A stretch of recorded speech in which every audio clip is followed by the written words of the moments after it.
রাজধানীর কয়েকটি এলাকায় ককটেল বিস্ফোরণের ঘটনা ঘটেছে। সেই সাথে 3টি বাসে আগুন দিয়েছে দুর্বৃত্তরা। সকালে মৎস্য ও প্রাণী সম্পদ উপদেষ্টার ব্যবসা প্রতিষ্ঠানের সামনে 2টি সহ ঢাকার বেশ কয়েকটি স্থানে ককটেল বিস্ফোরণের খবর পাওয়া গেছে। এছাড়াও বাড্ডা, শাহজাদপুর ও ধানমন্ডিতে 3টি বাসে আগুন দিয়েছে দুর্বৃত্তরা। বিস্তারিত জানাচ্ছেন মহসিন কবির।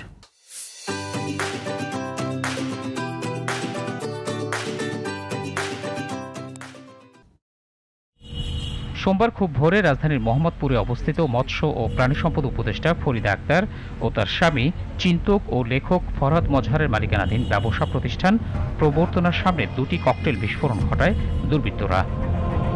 এছাড়া ধানমন্ডির ইবনে সিনা হাসপাতালের সামনে 2টি, রাপা প্লাজার বিপরীতে মাইডাস সেন্টারের সামনে 2টি, মিরপুরে গ্রামীণ ব্যাংকের প্রধান কার্যালয়ের সামনে একটি ককটেল বিস্ফোরণ ঘটে।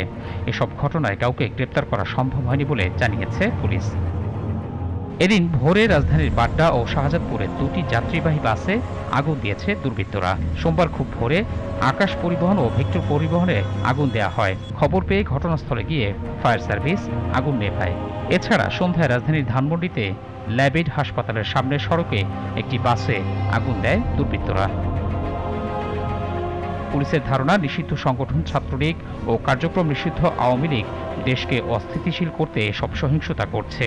তবে যে কোনো মূল্যে তাদের সহিংসতা দমনে পুলিশ প্রস্তুত রয়েছে বলে জানান ডিএমপির এই মুখপাত্র। তাদের যে সম্ভাব্য যে কর্মসূচি সবগুলোর দিকে আমাদের নজর রয়েছে। আমাদের কাছে বেশ কিছু তথ্য রয়েছে এবং আমরা সে অনুযায়ী কাজ করছি। ইতিমধ্যে অনেক আইনের আওতা নিয়ে আসা হয়েছে।